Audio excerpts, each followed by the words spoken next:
Miramos a la escena de los mercados bursátiles esta jornada de lunes. Lo hacemos con la ayuda de Pablo García. Muy buenas tardes, Pablo. Buenas tardes. ¿Cómo estás viendo el mercado?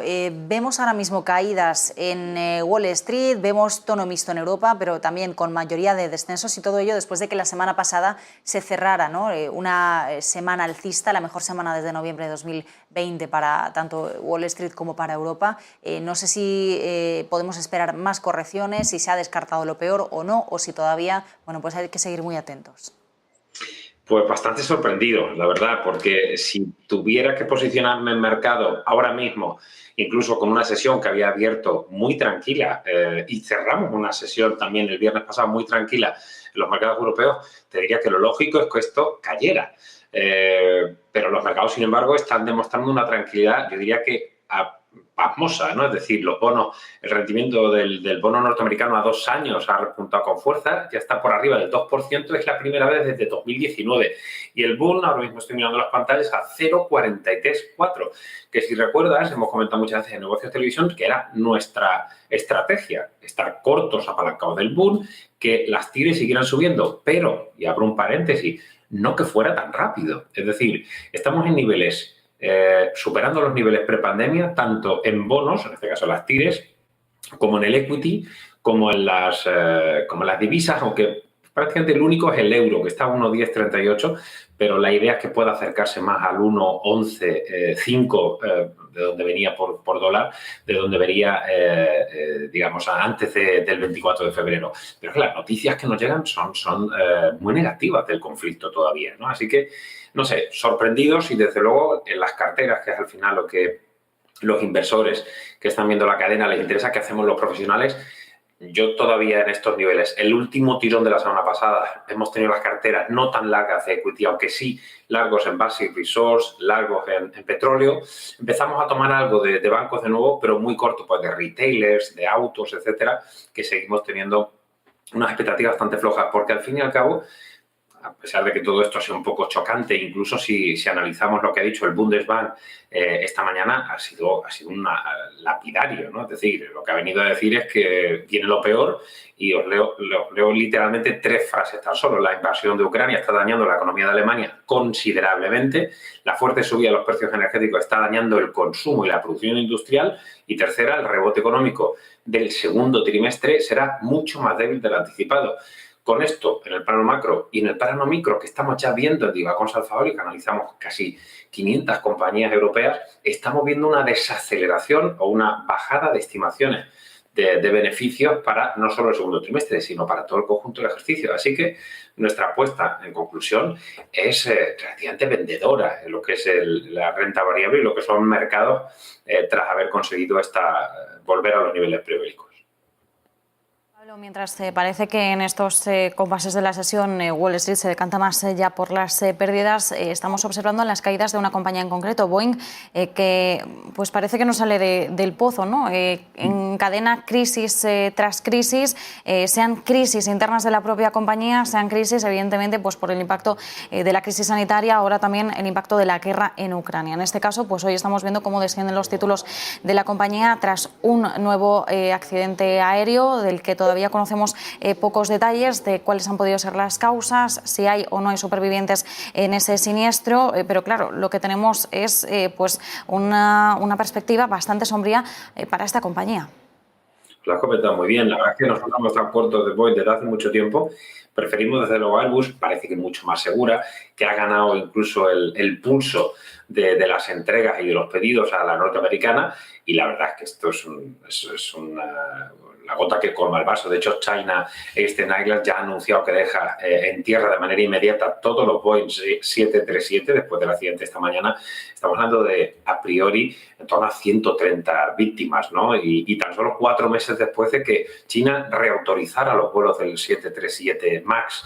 Por lo tanto, malas noticias en todos los focos, porque hemos venido del COVID, después la guerra, cierres de espacios aéreos, el turismo se puede resentir también a viajar a ciertos países, y ahora esto, desde luego, como bien decías, es una losa para una compañía en la que no estaríamos posicionados. Otro de los puntos clave esta jornada, Pablo, el precio del petróleo sigue subiendo. Vimos algunas correcciones la semana pasada. De momento, bueno, pues esa expectativa de que no hay avances en las negociaciones entre Rusia y Ucrania sigue pesando sobre la cotización del barril. Tenemos también, bueno, pues a la espera de conocer más detalles sobre grandes productores de petróleo, cuáles van a ser sus próximos movimientos, pero lo que tenemos hoy, unos precios que siguen al alza, que siguen beneficiando a las compañías del sector en bolsa. ¿Cómo estás viendo la evolución del crudo y de las materias primas en general? Pues fíjate, Raquel, estuve hablando con uno de los expertos en petróleo, con el cual estaba en contacto directo, amigo personal, que es el director de una firma precisamente de investigación de petróleo. Y él lleva 30 años en el sector, ¿no? Bueno, pues él me decía, lo extraño es que el precio del crudo la semana pasada estuviera por debajo de 100.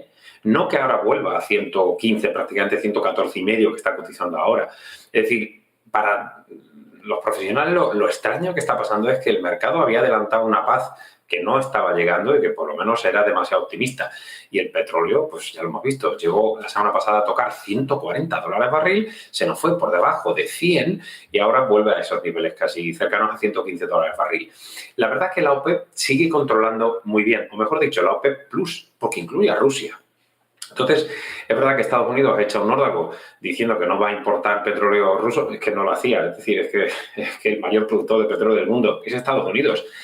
Por lo tanto, Estados Unidos quiere exportar su petróleo. Pero insisto que el incremento de barriles, el mensaje bastante calmado por parte de Arabia Saudí y no atendiendo a las presiones de Occidente, la verdad es que está funcionando especialmente bien. Por lo tanto, lo que podemos tener, desde luego, es que los precios del crudo vuelvan a tensionarse. Y, insisto, ya estamos viendo esa volatilidad en algunos activos, que es lo que esperamos en el corto plazo. Si antes comentábamos que estamos más cortos o hemos hecho caja después de ver las subidas pasadas, de la semana pasada, de renta variable, lo que hemos hecho es, de nuevo, a finales de la semana pasada, posicionarnos en petróleo y posicionarnos en materias primas, commodities, porque entendíamos que la guerra estaba lejos de terminar y eso iba a provocar otra vez otro shock de precios, como estamos viendo el precio del crudo.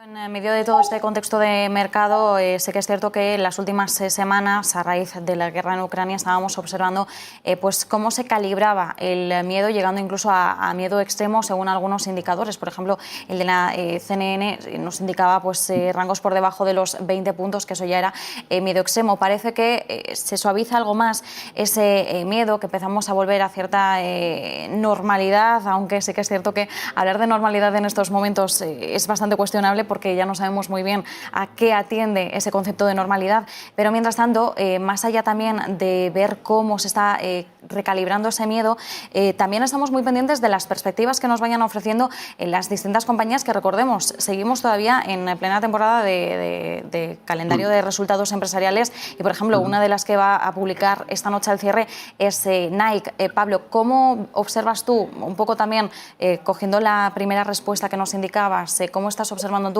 este recalibre del miedo y, por otro lado, qué es lo que podemos esperar de Nike hoy? Bueno, muy interesante.